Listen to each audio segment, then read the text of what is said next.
convidá-los a abrir a palavra de Deus em Mateus, capítulo 6, Sermão do Monte.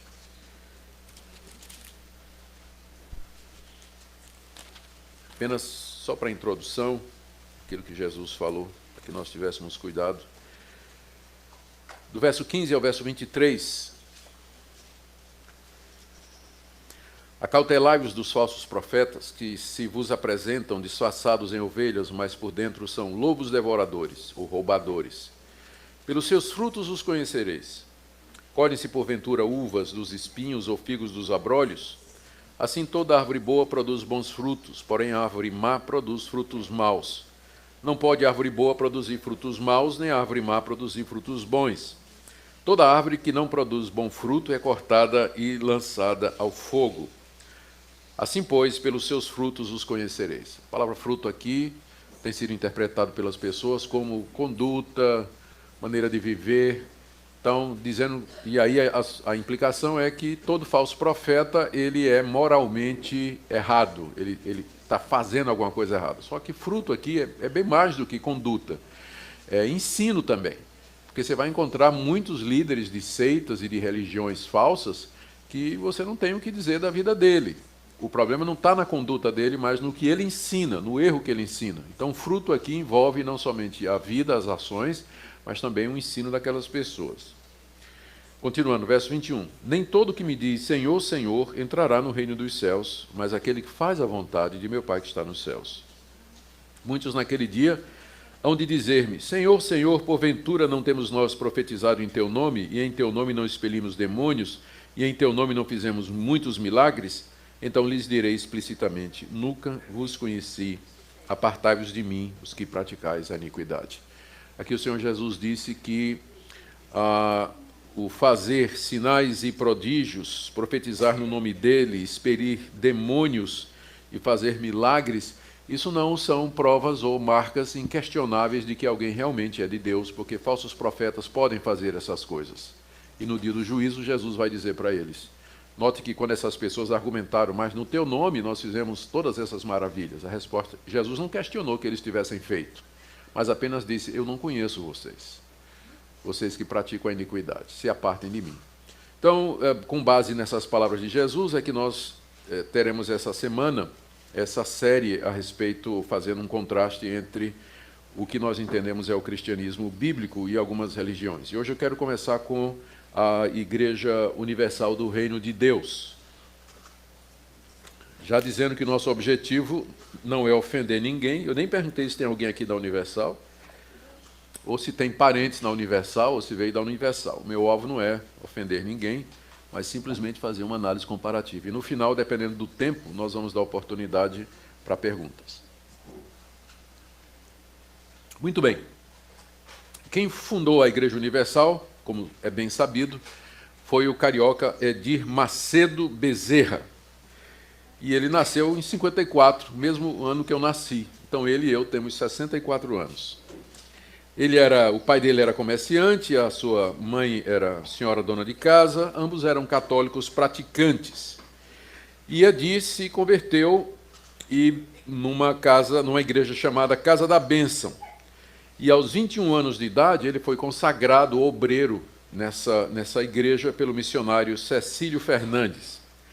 2 anos depois, em 1977, o Edir Macedo, juntamente com Carlos Rodrigues e R.R. Soares, eles saíram da Casa da Bênção e fundaram a Igreja Universal do Reino de Deus. Isso foi em 1977, portanto, a Igreja Universal está completando 40 anos esse ano, ou 41. E depois de um tempo, o R.R. Soares brigou com Edir Macedo. Então ele saiu e fundou a Igreja Internacional da Graça de Deus em 1980, depois dessa briga com Edir Macedo.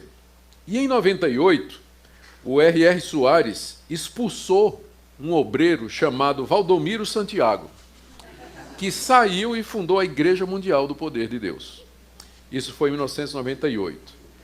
E de lá, um cara chamado Agenor Duque brigou com Valdomiro Santiago, saiu e fundou a Igreja Apostólica Plenitude do Trono de Deus. Então vocês veem por que é que eu escolhi a Igreja Universal, porque ela é a mãe de todas estas outras igrejas neopentecostais, apostólicas que nós temos hoje no Brasil. Tudo começa com Edir Macedo. Eu mencionei que ele é carioca, mas não quero ofender ninguém com isso aí, certo? Por favor. Sei que tem... Então, essa é a origem da Igreja Universal. A Igreja Universal, ela cresceu muito, muito rapidamente, levantou muitas polêmicas, inclusive na mídia secular.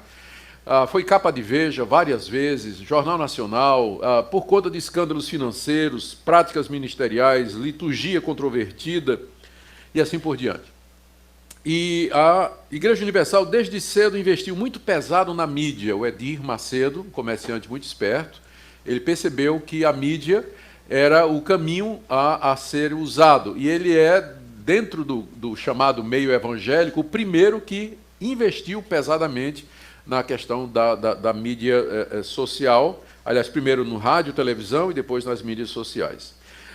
Hoje, para você ter uma ideia, a Igreja Mundial é proprietária da Rede Record e da Rede Mulher de Televisão, mais de 40 emissoras de rádio, além de dezenas de empresas e empreendimentos dos variados tipos. Recentemente, a fortuna pessoal do Edir Macedo foi avaliada em 2 bilhões de dólares. Segundo o censo de IBGE de 2010, portanto está defasado, mas é a última informação que nós temos, a IURD tinha perto de 2 milhões de membros. Ela já tinha sido maior, mas por conta dos escândalos, dessas divisões que eu falei e tudo, ela diminuiu um pouco de número. Segundo alguns, ela vem perdendo membros. Isso aí a comprovar. Ela conta com dezenas de vereadores e deputados e senadores estaduais espalhados pelo país. Também Edir Macedo entendeu que envolver-se na política seria bom para a igreja dele. Então, ele tem, de fato, a Igreja Universal tem dado apoio a muitos desses candidatos. Para vocês terem uma ideia, a Dilma esteve na inauguração do Templo de Salomão, algum tempo atrás, vou falar sobre o templo, né? Algum tempo atrás, lá em São Paulo. Então, esse é um pouco da história da Igreja Universal do Reino de Deus. Nós vamos ver agora, fazer uma análise crítica de algumas doutrinas e práticas da Igreja. Vou, em primeiro lugar, destacar os pontos em comum que a Igreja Universal tem com as chamadas igrejas cristãs e evangélicas. Se você entrar no site da Igreja Universal ou ler algumas das suas publicações, você vai ver que a Igreja Universal declara acreditar na Trindade, na divindade e na humanidade de Jesus Cristo, no céu, no inferno, no julgamento final, declara que a Bíblia é a palavra única e inerrante de Deus, crê na arrecadação de dízimos e ofertas, na realidade do pecado, na necessidade da salvação, na ressurreição dos mortos, na vida eterna e na segunda vinda de Cristo. Então, essa afirmação de que a Igreja Universal crê nessas coisas, coloca a Igreja Universal dentro do espectro mais amplo das chamadas igrejas cristãs evangélicas. Mas ela também tem crenças e práticas que a colocam dentro do círculo das igrejas pentecostais. A Igreja Universal crê no batismo com o Espírito Santo, como sendo uma segunda bênção, crê na prática das línguas, crê na cura divina. Então, ela é uma igreja evangélica pentecostal. E, entretanto, ela tem práticas que a colocam, na verdade, como uma igreja neopentecostal. Neopentecostalismo é um movimento que surgiu de dentro do pentecostalismo e que gira em torno da teologia da prosperidade, a ênfase na prosperidade material como sinal da bênção de Deus, nos ministérios de libertação das pessoas oprimidas por demônios e na utilização de objetos ungidos nos cultos como sendo meio de bênção para a vida dessas pessoas. Então, isso faz com que a Igreja Universal ela seja qualificada como sendo uma igreja neopentecostal. E ela, nesse ponto, não inovou isso, porque essa prática de ungir objetos, ter objetos que transmitem bênção e maldição, isso tudo já era ensinado pela Deus é Amor, Casa da Bênção, Brasil para Cristo, mas numa menor escala. Edir Macedo usou a mídia para popularizar isso aí. E hoje é a igreja que é mais conhecida por praticar isso, né? Teologia da libertação, da prosperidade, culto de libertação de demônios e assim por aí vai. O que é que nós podíamos dizer a respeito dessas práticas e dessas crenças? Primeiro, falar um pouquinho sobre a maneira como a Igreja Universal vê o mundo. né? Eu quero dizer para vocês que esses estudos, eles foram feitos, há cerca de uns 15 anos atrás, a Igreja Presbiteriana do Brasil determinou que um grupo de estudiosos e pastores fizesse uma análise do pensamento da Igreja Universal. E eu fui o relator dessa comissão. Durante meses eu me debrucei sobre os livros de Edir Macedo. Na época eu li tudo o que Edir Macedo tinha publicado. Assisti vídeos, ouvi programas de rádio. Então, esse estudo ele é basicamente em cima dessa pesquisa que foi feita há algum tempo atrás. Então, não é de ouvir dizer, mas de ler mesmo e de pesquisar. E esse meu relatório ele serviu de base para uma decisão da Igreja Presbiteriana do Brasil a respeito da Igreja Universal, que eu vou falar mais adiante. Mas então, essa maneira da Universal ver o mundo é bem diferente da visão bíblica. Do ponto de vista da Igreja Universal, o mundo está cheio de demônios e de anjos maus que procuram achar as mínimas brechas para se apossar da vida das pessoas, tanto de crentes como de descrentes. Edir Macedo, por exemplo, ele atribui a destruição dos lares, do casamento, a prostituição, o homossexualismo, o desemprego, enfermidades como epilepsia, AIDS e feridas incicatrizáveis. Ele diz que tudo isso é atividade de demônios, que os demônios atuam fazendo exatamente isso. Bom, o ensino bíblico é claro, não é? Nós sabemos que, de fato, Satanás ronda os crentes e as pessoas como um leão faminto, e que seus demônios procuram sempre que possível nos assaltar, nos tentar, nos afligir, nos levar ao pecado. Mas, biblicamente falando, seria errado dizer que os espíritos malignos são a explicação para todo o mal que existe no mundo, que é o que a Igreja Universal faz. Todo mal é do maligno para eles. Tudo que é de errado é causado pela ação de algum demônio. O que a gente entende que a Bíblia ensina e que é a verdade é que aviões podem cair, furacões podem destruir, pessoas podem ficar doentes, tomar decisões erradas em sua vida, estragar seus próprios casamentos, sem que necessariamente haja um demônio por detrás disso. Porque nós vivemos num mundo caído, que geme e suporta dores debaixo do cativeiro da corrupção por causa do pecado do ser humano. Isso está lá em Romanos, capítulo 8, do verso 18 ao verso 25. O apóstolo Paulo fala dos males que há nesse mundo e ele diz que estes males eles são resultado do pecado humano. Com isso nós queremos dizer que, da perspectiva bíblica, existe mal suficiente no coração humano para fazer toda essa desgraça que a gente conhece, sem precisar de demônios para isso. Os demônios não são os únicos responsáveis pelos males e desgraças e tristezas que existem no mundo. As próprias pessoas são, por conta das decisões erradas, das escolhas equivocadas que elas fazem, da maldade dos seus corações e assim por diante. Além disso, a Bíblia também diz que o próprio Deus, ele intervém na existência humana em julgamento e que ele, às vezes, é o próprio Deus que traz o desastre, traz o sofrimento e a dor com o objetivo de levar as pessoas ao arrependimento. É o próprio Deus que faz isso.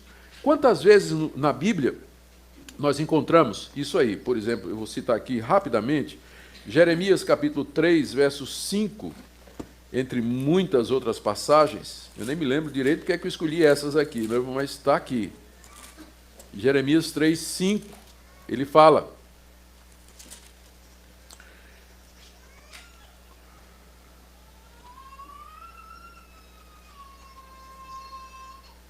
assim, aqui o profeta Jeremias, no capítulo 3, ele está reclamando de Deus pelo fato da seca, pelo fato está no verso 3, foram retiradas as chuvas, não houve chuva, mas tu tens... Ele está atribuindo a Deus isso aí, e no verso 5 ele pergunta a Deus: conservarás para sempre a tua ira, reterás a tua ira até o fim, que é o ponto que eu queria dizer. O profeta Jeremias aqui, ele está representando a tradição profética, perguntando a Deus até quando Deus haveria de mandar a fome, a peste, os inimigos e as doenças contra o seu próprio povo, porque o povo desobedeceu a Deus. E aqui o profeta Jeremias está refletindo só o que está lá em Deuteronômio capítulo 28, quando Deus disse à nação de Israel: se vocês me desobedecerem, eu vou mandar praga, eu vou mandar peste, eu vou mandar doença, eu vou mandar seca, o gado vai morrer, eu vou mandar inimigos contra vocês, vocês vão perder tudo que vocês têm, a colheita de vocês, esses inimigos vão levar vocês prisioneiros. Ou seja, os profetas de Israel, eles sabiam muito bem que os males, com frequência, eram do próprio Deus. Era Deus que mandava, mas mandava para trazer o povo ao arrependimento. Então, se um judeu ficasse doente, ele não ia dizer assim, isso aqui é coisa do diabo, isso é obra do diabo, sai, repreende, está amarrado. Ele não ia fazer isso. Ele ia perguntar, será que isso vem de Deus? Será que Deus está me corrigindo? Deus está fazendo isso porque eu estou andando nos caminhos errados? Então, essa visão da Igreja Universal, ela é muito reducionista. Ela acha que todo mal, tudo de ruim que acontece, é causado pela ação de algum demônio no mundo.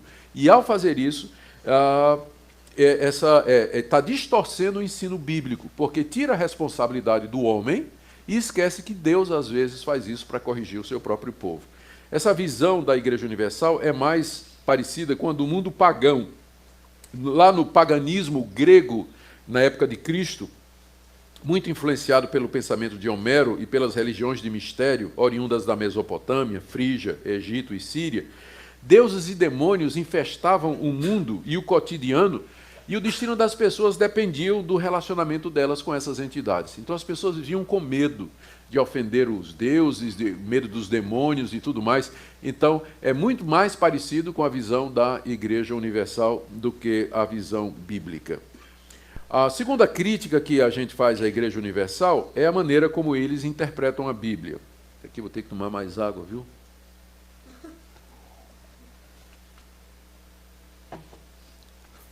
Essas crenças e práticas defendidas pela Igreja Universal, elas são apoiadas pelos seus líderes, missionários, pastores, por um sistema de interpretação da Bíblia extremamente deficiente. E algumas características desse sistema de interpretação. Primeiro, a transposição das experiências religiosas dos personagens bíblicos para os dias atuais. Se Abraão teve um chamado de Deus para largar sua terra, sua parentela e receber uma promessa, significa que você pode receber a mesma coisa. Então, o Deus de Abraão é o mesmo Deus seu. Deus pode aparecer a você e você pode ter a mesma experiência de Abraão. Deus lhe fazer promessas de que vai lhe dar vitória, vai lhe dar bênçãos e tudo mais.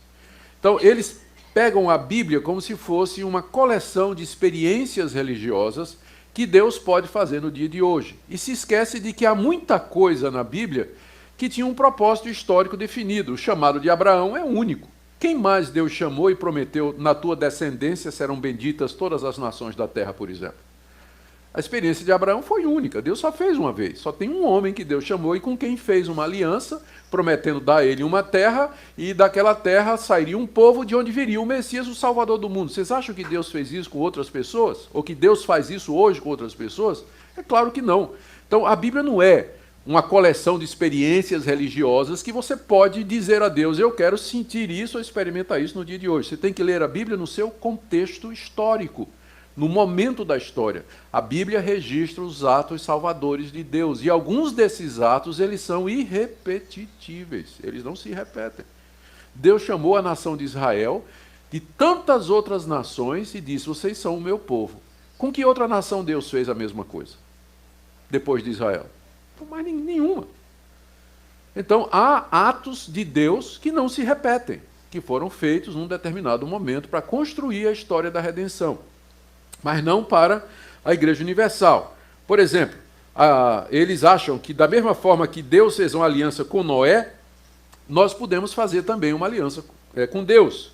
Assim como Josué cercou as muralhas de Jericó e ao som das trombetas essas muralhas caíram, assim nós podemos cercar as muralhas das dificuldades e problemas e derrubar em nome de Jesus. Tem vídeos na internet de gente da Universal, na verdade, tem até do Agenor Duque, o pessoal usando uma trombeta de plástico, cercando uma muralha de isopor e aí derrubando com os pés, não é? Para refletir, dramatizar e achar que com aquilo Deus está derrubando, cercando e derrubando todos os seus problemas. A vara que Moisés usou, tem até uma história interessante, um cidadão que foi para uma dessas reuniões e lá ele comprou o cajado de Moisés, que é pago, né?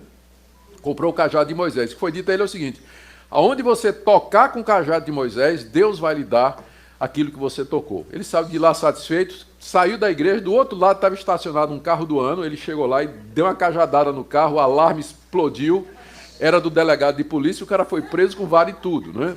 Então, é esse tipo de coisa que é feito, né?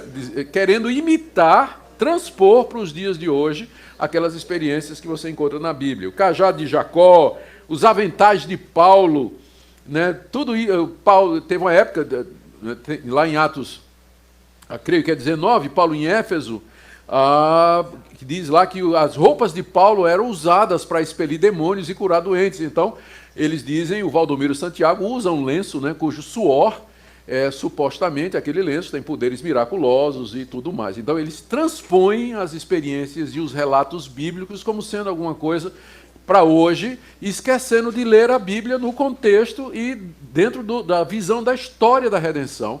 Paulo era um apóstolo de Jesus Cristo, ungido por Deus para escrever a Escritura, lançar os fundamentos da igreja, portador da revelação de Deus a respeito do seu plano, e como apóstolo, juntamente com os 12, não há mais apóstolos hoje. Então você não pode ignorar que muita coisa que aconteceu com Paulo era por conta do ministério de Paulo e da exclusividade de Paulo dentro desse plano, né?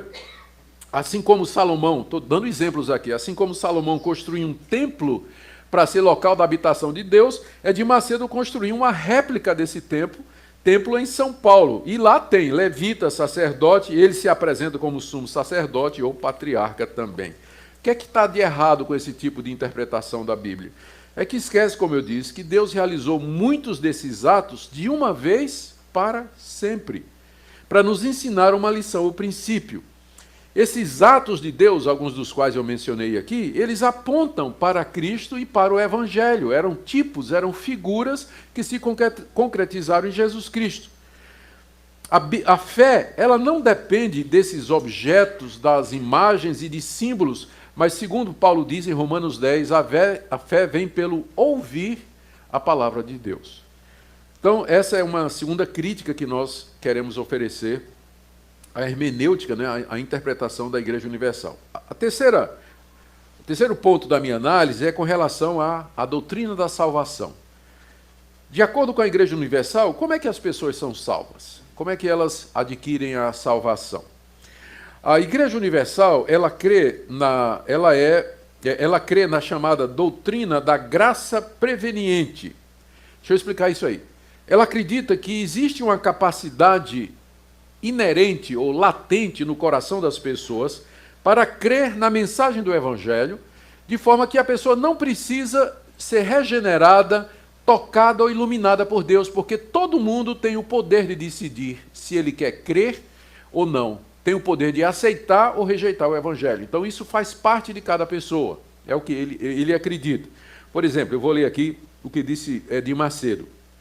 Em todos os seres humanos, quer religiosos ou não, existe no mais profundo de suas almas uma pequena chama de fé, a qual, focalizada no Deus vivo, certamente fará fluir uma vida sadia sobre todos os aspectos.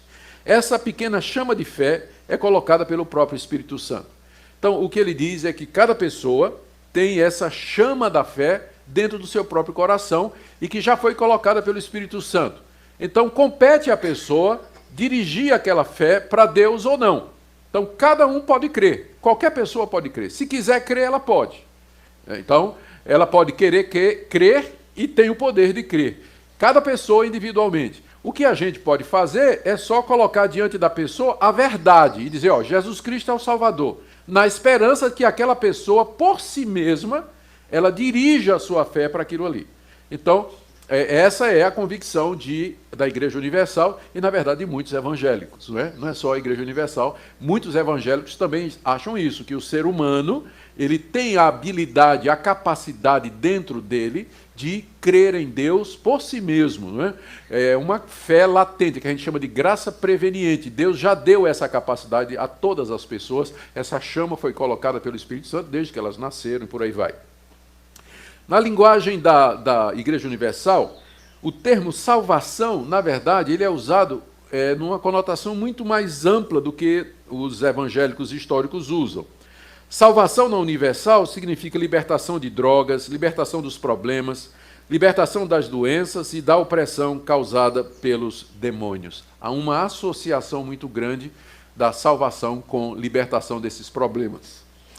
Eu me lembro uma vez que estava ouvindo um programa da Universal e tinha um obreiro entrevistando as pessoas. E chegava para a pessoa, era convidada, via à frente, dava o microfone e dizia: irmão ou irmã, conta a bênção, né? Aí a pessoa dizia: olha, pastor, eu fui salva da minha doença, eu estava doente muitos anos, gastei todo o meu dinheiro com os médicos, aí eu fiz a campanha dos 7 passos de Jericó, da libertação das muralhas de Jericó, e eu fui liberta dessa, glória a Deus, tá. E você, irmã, conta a benção. E a pessoa: olha, pastor, meu casamento estava destruído, meu marido me largou, eu fiquei pó e na cinza, não tinha nada. Aí eu fiz aquela campanha, não é? Fiz sacrifícios e tudo, e Deus realmente restituiu meu casamento, meu marido voltou, está tudo. Que bênção, irmão, graças a Deus. E aí me lembro de ter visto uma velhinha, o obreiro chamou a velhinha e disse: conta a bênção, minha irmã. Disse: pastor, Cristo perdoou meus pecados.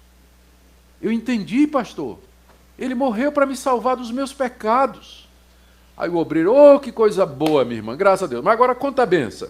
Conta a benção, minha irmã. Então, o conceito de bênção na Igreja Universal é mais no sentido material. O que fiquei impressionado é que lá dentro, apesar de tudo, né, tinha pessoas que, de alguma forma, o Espírito Santo abriu o coração. E ela viu, né? Mas não era esse bem o ponto, né? Libertação, bênção, é tudo visto da perspectiva material.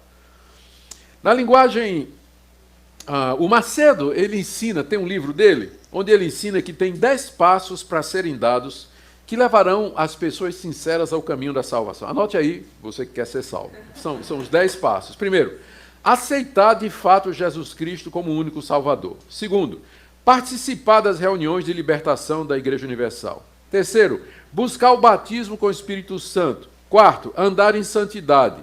Quinto, ler a Bíblia diariamente. Sexto, evitar as más companhias. Sétimo, ser batizado. Oitavo, frequentar as reuniões de membros da Igreja Universal. Nono, ser fiel nos dízimos e nas ofertas. E 10, orar sem cessar e vigiar. Então, se você seguir esses 10 passos, você será salvo.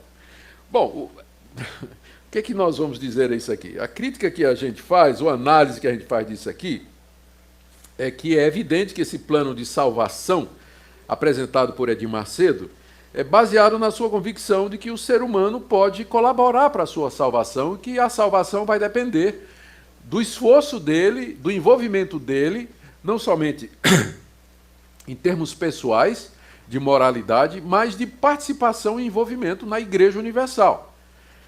E você nota também, né, nesse plano de salvação apresentado pelo Edir Macedo, a ausência de pontos cruciais, como, por exemplo, a regeneração, o novo nascimento, justificação, perdão dos pecados, adoção, reconciliação com Deus, perseverança dos santos. Todos os grandes pontos desaparecem nesse plano do Edir Macedo, não é? Ele também diz que a salvação pode ser perdida. É o que ele diz aqui. Isso aqui eu tirei do site da IURD no dia 26 de janeiro de 2016. Ele disse assim: a salvação precisa ser constantemente cultivada para ser mantida. Infelizmente, há pessoas que não tomam os devidos cuidados para mantê-la, e a consequência disso é a morte espiritual.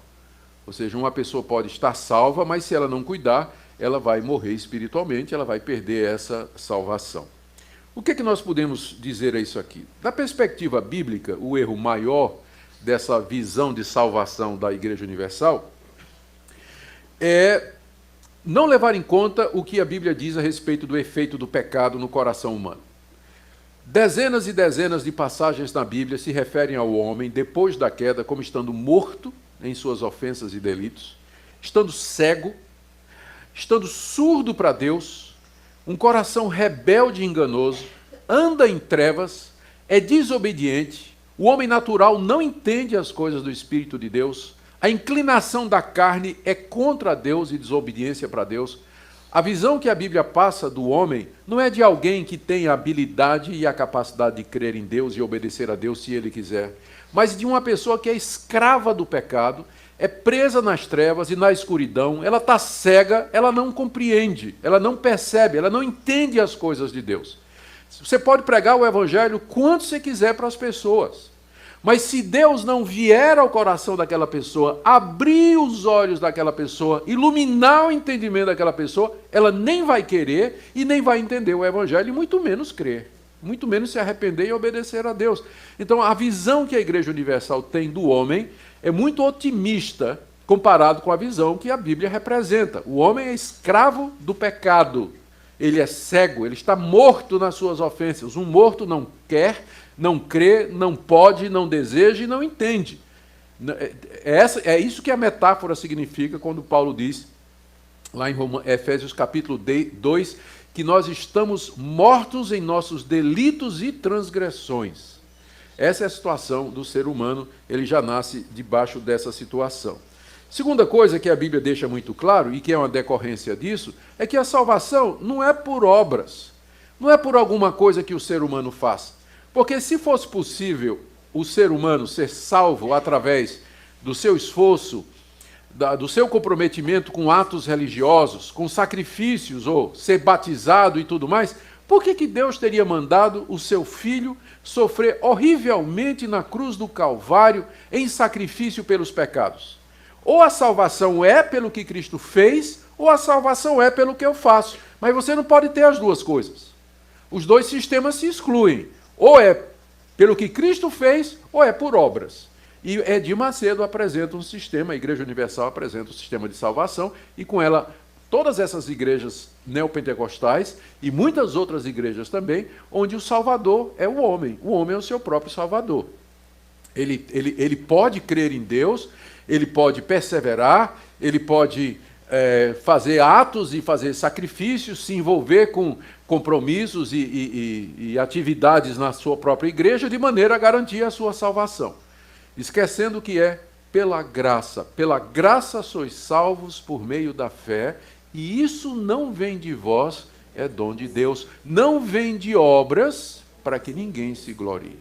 Esse é o ponto central, a crítica maior que é feita à Igreja Universal e às igrejas que saíram dela, porque elas apresentam a salvação do homem como sendo resultado da perseverança, do esforço e do apego do homem a Deus. Sem a graça de Deus, sem a ação do Espírito Santo, sem a misericórdia e a intercessão de Jesus Cristo em nossa vida, nenhum de nós aqui jamais será salvo. Nossos esforços, eles são em vãos e insuficientes.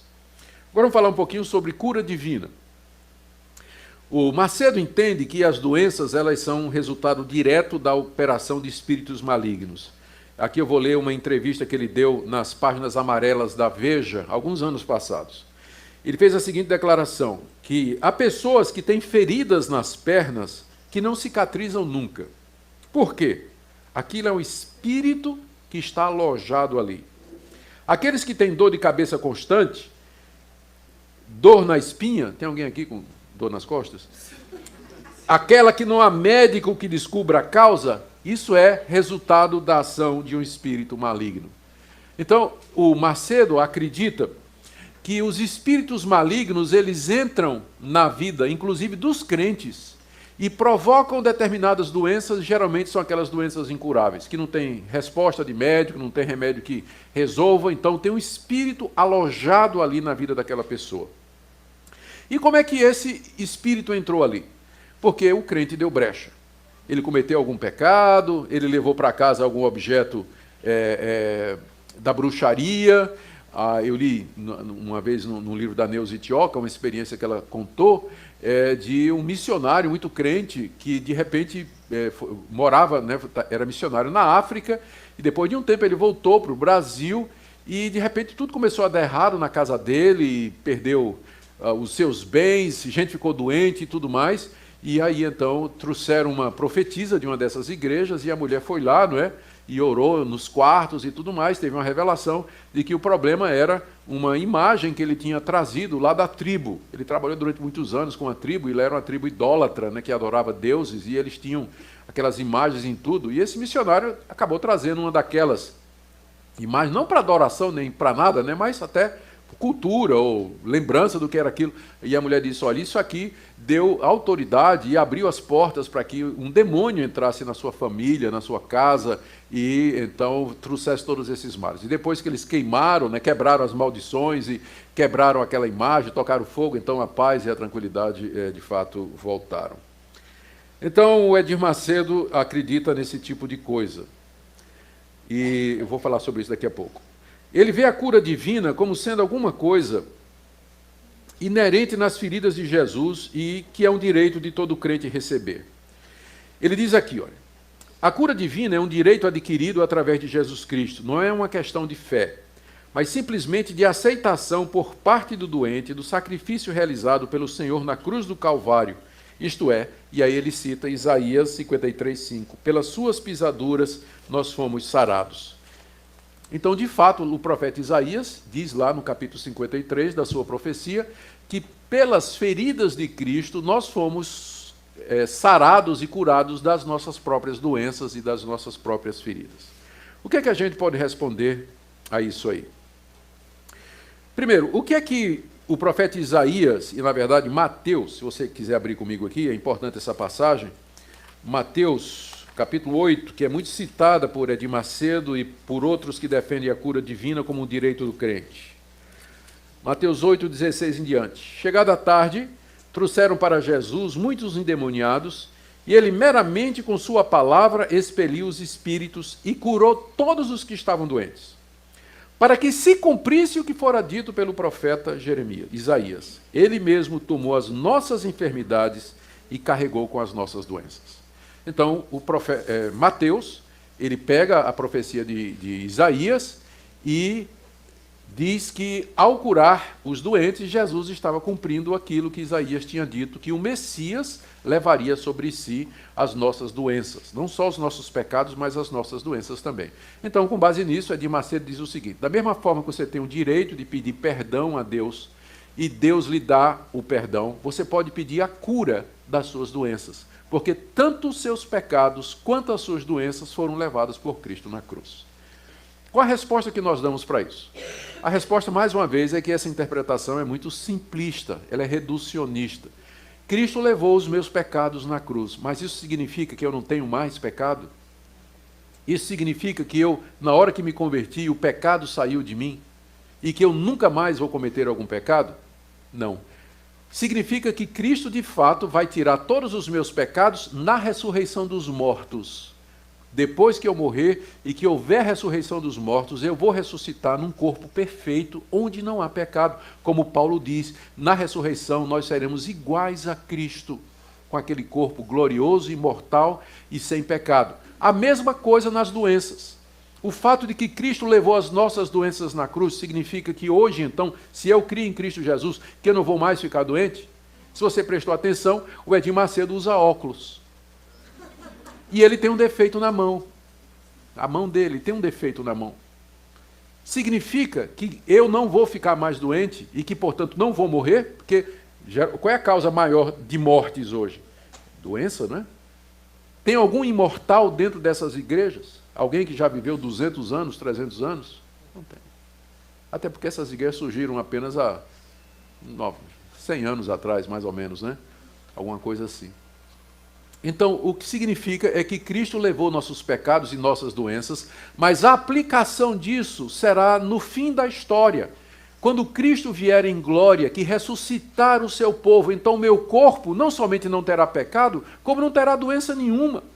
E na eternidade não vai ter doença e não vai ter pecado por conta daquilo que Cristo fez na cruz.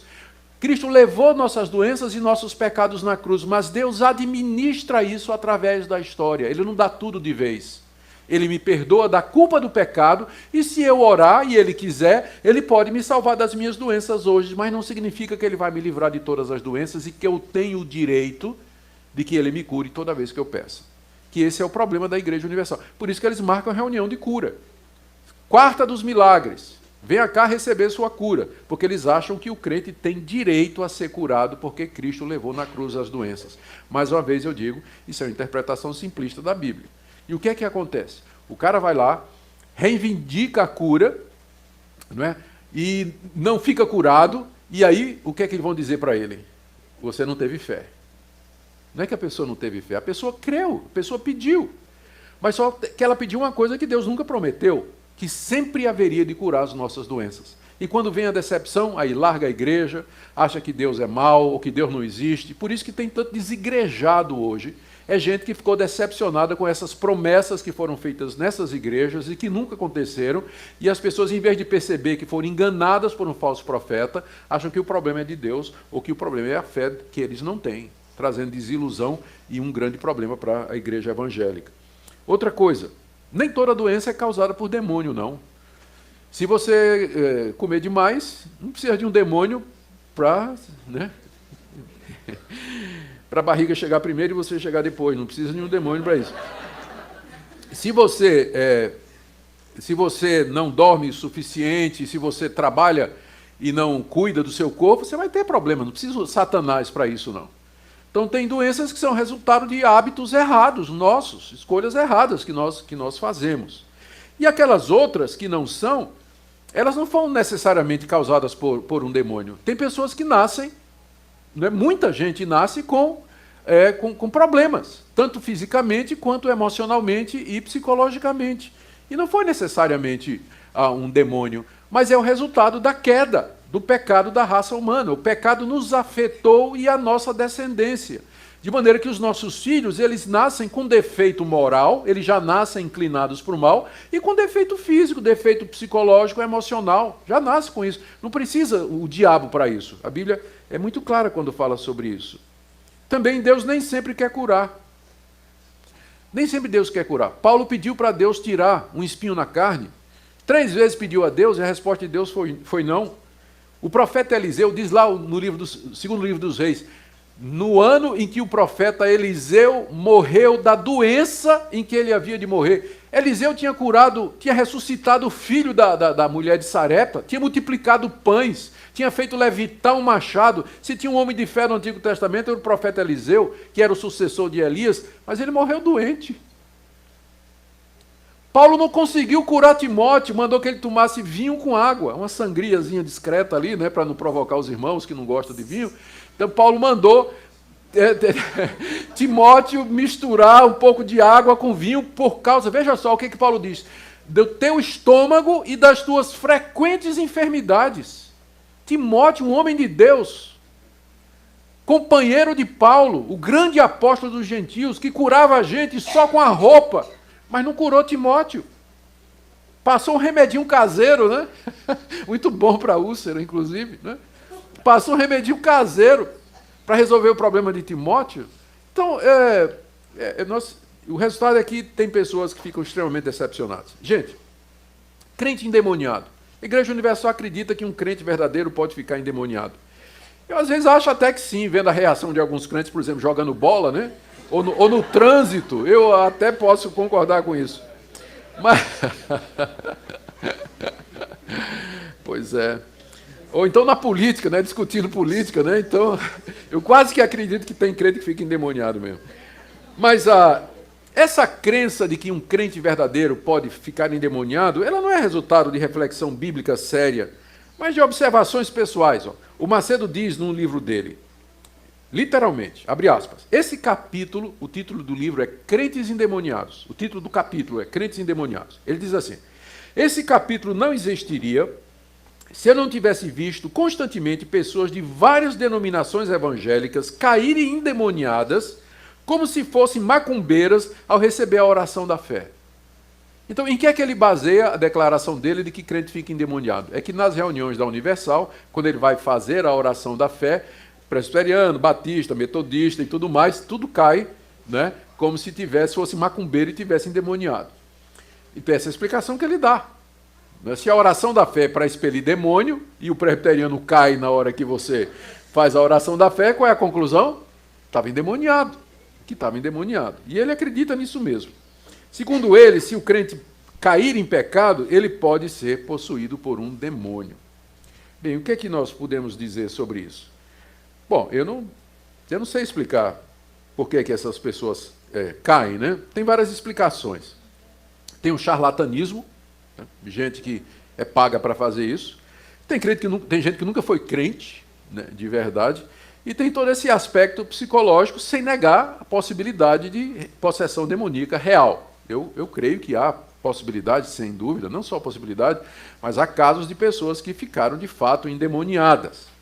Mas daí fazer essa generalização é ignorar o que diz a Bíblia a respeito desse assunto. Por exemplo, a Bíblia nos diz que o Senhor Jesus Cristo realizou uma obra completa por nós e que seu Espírito Santo habita no verdadeiro crente.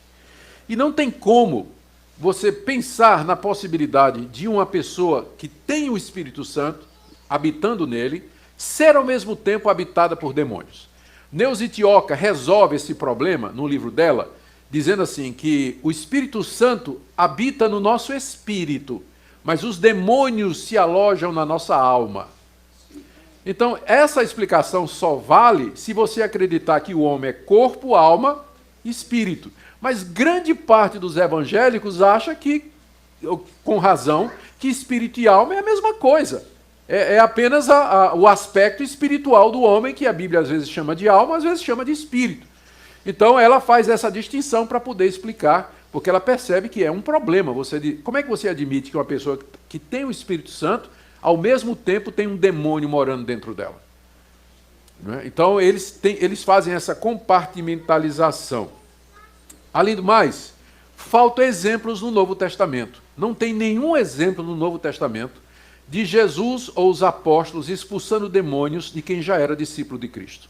Nunca. Sempre a expulsão de demônio era de pagão, era de ímpio, de gente que não conhecia Jesus Cristo. Mas não há um único caso de um cristão tendo um demônio expelido no Novo Testamento. Há várias passagens no Novo Testamento que dizem que um crente não pode ser possuído. 1 de João, por exemplo, no final da 1 de João.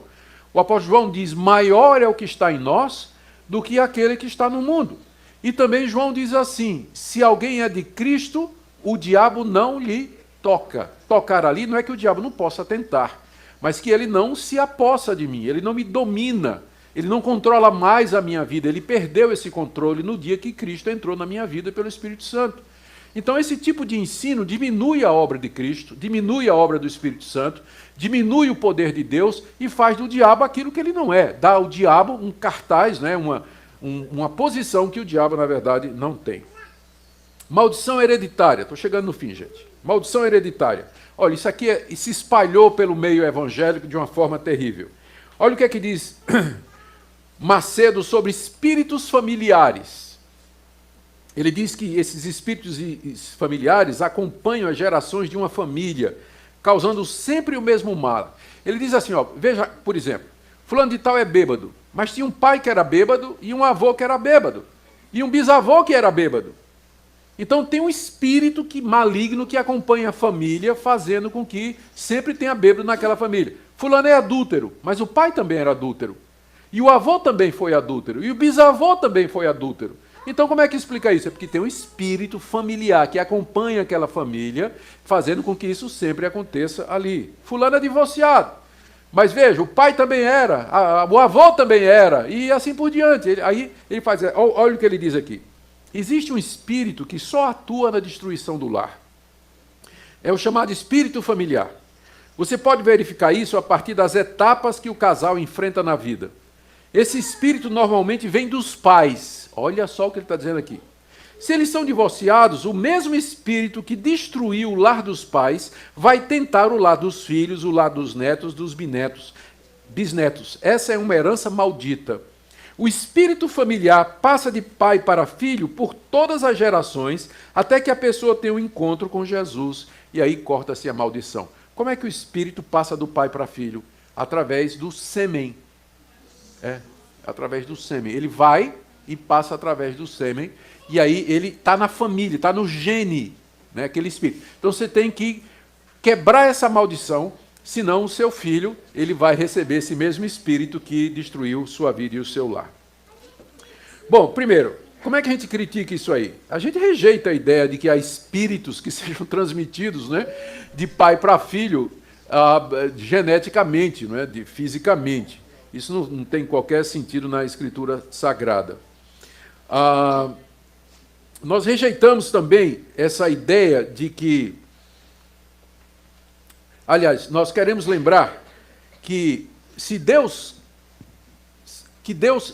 castiga os filhos por causa dos problemas dos pais, pecados dos pais, conforme está escrito no livro de Êxodo.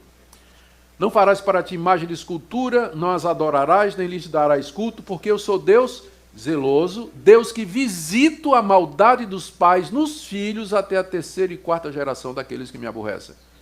Então, Deus está dizendo que ele vai castigar a maldade dos pais nos filhos, neto, bisneto, trisneto, né? A quarta geração. Então, se alguém vive na prática da idolatria, da desobediência, da imoralidade, Deus vai trazer castigo não somente sobre ele, mas sobre os seus filhos e sobre os seus netos e sobre os seus bisnetos também. Está lá no livro de Êxodo. Está falando do terceiro mandamento. Não farás para ti, segundo mandamento, não farás para ti imagem de escultura.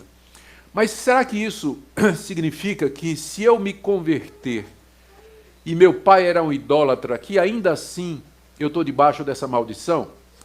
O profeta Ezequiel, no capítulo 18, e você pode depois conferir, ele interpreta essa passagem e ele diz que se um homem ímpio gerar um filho que veja o erro dos seus pais, se arrepender e não cometer esses erros, o castigo do pai não será aplicado ao filho.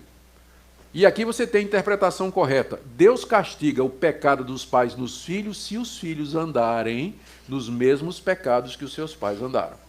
Então, se você seguir no caminho dos seus pais foram rebeldes contra Deus, idólatras, imorais, se você andar no mesmo caminho, Deus vai fazer cair sobre você o castigo que era para o seu pai. Você vai receber também porque você está praticando a mesma coisa que seu pai fez. Mas, como diz o profeta Ezequiel lá no capítulo 18, se o filho vir o erro do pai, se arrepender e não cometer, então ele não será castigado pelo erro do pai. Então a responsabilidade é individual. Então não tem isso de espírito familiar. Vai ter, né, quer dizer, você vai sofrer se você andar nos mesmos pecados que os seus pais andaram. Mas se uma pessoa se arrepende dos seus pecados e ela crê em Jesus Cristo, todas as maldições, todos os compromissos foram quebrados naquele momento. Eu digo isso porque a prática de quebra de maldição é muito comum nessas igrejas, na Igreja Universal também. Se alguma coisa está dando errado na vida do crente, então tem que quebrar a maldição, porque está amaldiçoado. Alguma coisa que seu pai fez, alguma coisa que seu avô fez, e aí faz aquelas reuniões, tem todo um ritual de quebra de maldição. Paulo diz em Colossenses capítulo 2, que na cruz do Calvário, Cristo levou sobre si as nossas maldições. Ele se tornou, diz em Gálatas, que ele se tornou maldição em nosso lugar. Quando nós cremos em Cristo, todas as maldições, todos os erros, todos os castigos que os nossos pais converteram são eliminados, pagos, quitados devidamente mediante a conversão e o novo nascimento. Então o crente ele não está debaixo de maldição nenhuma. Não há mais, Romanos 8, não há mais nenhuma condenação para aqueles que estão em Cristo Jesus. Então esse ensino da Igreja Universal, ele é contra o ensino bíblico de que em Jesus nós temos plena libertação. Gente, temos tempo ainda? Cadê Marcos? Quanto tempo eu tenho? 5 minutos? 2? Cadê Marcos? Não aguentou essa doutrina, foi embora. Quanto tempo? Quanto tempo aí, Marcos? Eu preciso meia hora. 10 minutos tá bom? Máximo, tá bom. E aí eu vou dar um tempinho para perguntas e a gente vai terminar. Olha, a ceia do Senhor, celebrada com pão, com vinho, na Igreja Universal. Mas o que é que significa para eles? É de Macedo. A carne de Cristo atraiu todas as nossas doenças e enfermidades. Portanto, nós não mais precisamos ficar doentes. Satanás não tem mais direito de exercer domínio sobre o nosso corpo físico, porque este tem a natureza do Senhor Jesus Cristo, pela fé na participação do pão da Santa Ceia. Isso quer dizer o seguinte, se você participa do pão da Santa Ceia, que é o corpo de Cristo, você não vai ficar doente. É um ensino da Igreja Universal. Que o pão e o vinho da ceia, eles têm poderes curadores, porque eles são o corpo e o sangue de Cristo.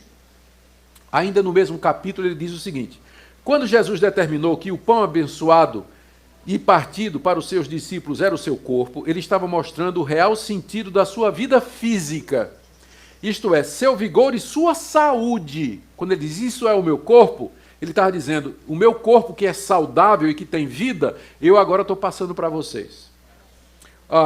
Então, todos, seu vigor e sua vida, partidos em favor de todos que o aceitam como Salvador, a fim de que venham a ser participantes da sua própria natureza, gozando da sua saúde física.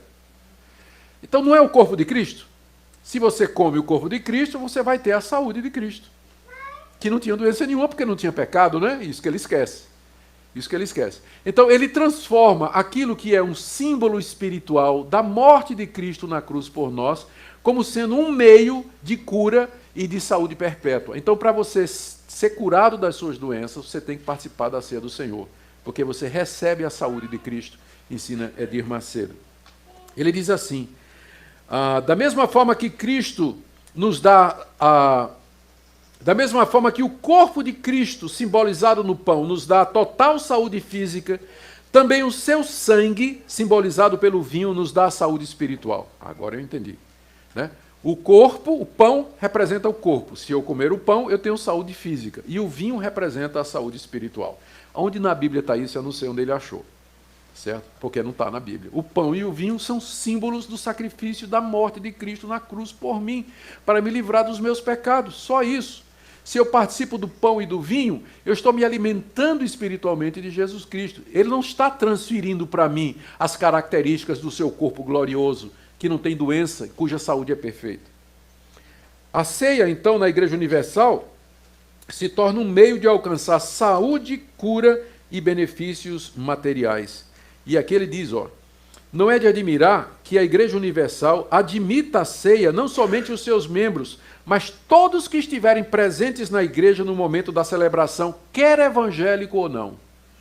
Então a Igreja Universal, se tiver macumbeiro, espírita, ateu, idólatra, hindu, budista, quem tiver ali, ele dá a ceia para aquelas pessoas, porque ele vê a ceia como sendo um meio de saúde para aquelas pessoas.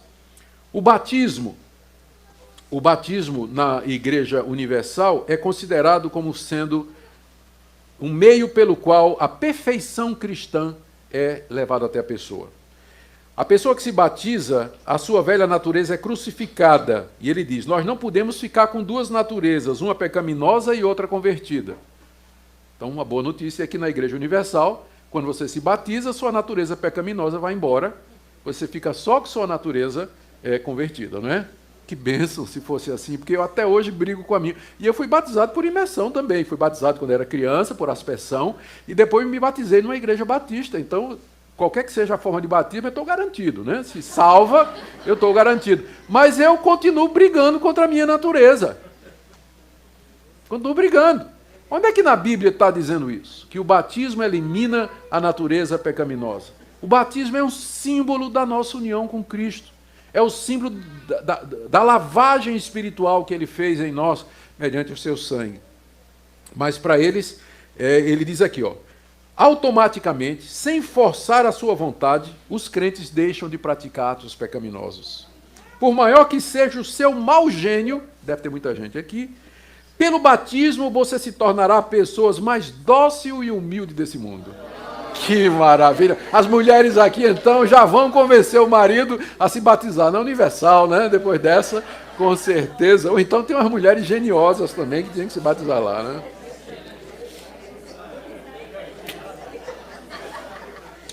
Eu tirei isso aqui do site da Igreja Universal em janeiro de 2016. No batismo é sepultada a natureza humana, isto é, o pecado, e nasce uma nova pessoa disposta a realizar a vontade de Deus na terra. Bom, não preciso dizer mais nada. Dízimos e ofertas. Eita. Olha, na Igreja Universal, dízimos e ofertas são tão sagrados quanto a palavra de Deus. Olha o que diz aqui no site da Igreja Universal. A Universal crê que os dízimos e ofertas são tão sagrados quanto a palavra de Deus. Os dízimos significam fidelidade, e as ofertas, o amor do servo para com o seu Senhor. Todos os que servem a Deus têm um direito a uma vida abundante, e é o que o Senhor Jesus afirma no livro de João. Em outras palavras, para a Igreja Universal, as bênçãos de Deus, quer materiais ou espirituais, são derramadas sobre o fiel em proporção ao tamanho da oferta dada. Macedo diz o seguinte: eu ensino que quanto mais dinheiro alguém der, maior será a bênção recebida de Deus. De acordo com o tamanho da fé, a pessoa faz a oferta. Para que alguém alcance as riquezas de Deus, é preciso manifestar uma fé. Fé no Deus vivo é o melhor investimento que uma pessoa pode fazer na vida. E comentando o crescimento da Igreja Universal, em 95, ele disse: por que a Universal cresce? Porque está trazendo benefício para as pessoas. Caso contrário, a igreja desapareceria. As pessoas estão recebendo, está havendo uma troca com o Criador. Isso foi declaração dele em 1995. A Universal identifica a prosperidade financeira como um sinal evidente da bênção de Deus sobre alguém. Bom, claro que Deus abençoa, mas isso não quer dizer que a bênção material é prova do favor de Deus. Tem muitos ímpios que são riquíssimos e muito crente fiel que vive uma vida sacrificada. O verdadeiro ofertante, ele não está interessado no que Deus possa lhe dar, mas ele está interessado em agradar a Deus e fazer outros felizes, em praticar boas obras e fazer o bem. Macedo diz que o dízimo é a chave que abre os tesouros da graça de Deus. Olha aqui, ó. Quando pagamos o dízimo, Deus fica na obrigação de cumprir a sua palavra, repreendendo os espíritos devoradores que desgraçam a vida do ser humano, atuando nas doenças, acidentes, vícios, degradação social. Quando somos fiéis nos dízimos, além de nos vermos livres desses sofrimentos, passamos a gozar toda a plenitude de Deus, tendo Deus ao nosso lado aqui na terra, abençoando todas as coisas. Ainda tinha para falar sobre objetos ungidos, né, que é muito comum. Olha só o que é usado. A IURD, a Igreja Universal, usa elementos em seus cultos que são tirados das superstições populares dos cultos afro-brasileiros. Aqui eu fiz uma listinha. Sal grosso, para afastar maus espíritos. Rosa ungida, que é usada nos despachos e nas oferendas a Iemanjá. Água fluidificada, que é usada por credos espiritualistas a fim de trazer influência espiritual para o corpo humano. Fitas e pulseiras, semelhante às fitas do Senhor do Bonfim. Ramo de arruda, usado para afastar coisas mais. Uma quantidade enorme de apetrechos que tem supostamente valor espiritual. Todas essas coisas são usadas na Igreja Universal. Sal grosso, rosa ungida, água fluidificada, fita, pulseira, ramo de arruda. Tudo isso é usado na Igreja Universal. De onde é que vem isso? Vem da Umbanda e vem do Espiritismo, de todas essas religiões afro-brasileiras. Aqui, algumas citações. Programa de rádio da Igreja Universal. Muitas pessoas dizem que angústia e briga em casa é coisa da época em que vivemos. Isso é falso. São coisas resultantes da presença de demônio. Às vezes querem ir à igreja, mas na hora de ir, perde a coragem. Tudo que impede as pessoas de ir à igreja é demônio. Venha, vamos ungir o seu pé direito e desamarrar a sua vida. Então, ungir o pé direito, certo? Para você poder ir para a igreja. Crente que não vai para a igreja tem que ungir o pé direito, tá? Outra, participe da campanha da Arruda contra os maus espíritos da última sexta-feira do mês. Temos a oração de descarrego com a Arruda. Uma oração forte, muito forte para a sua vida. Outra, venha receber o pão da cura, o pão da bênção, o pão do Espírito. Leve um pedaço de pão para um doente e ele vai ser curado. Outra, venha à Igreja Universal para receber uma fita para colocar no seu braço. Você que hoje está com a fita vermelha, venha na próxima semana receber um azul, em que está escrito: persegui os meus inimigos e só voltei depois que os esmaguei. Domingo você vai receber a fita azul em todas as igrejas Universal. Largue a fita do Senhor do Bonfim, dos Santinhos, e venha receber a nossa fita azul da cor do céu. Que maravilha! Para não falar do uso de simpatia. Todo mundo sabe o que é simpatia, né? É usado no Espiritismo, eles usam também. Então, gente, aqui eu vou parar porque já... Práticas judaicas, aqui o Templo de Salomão, não é?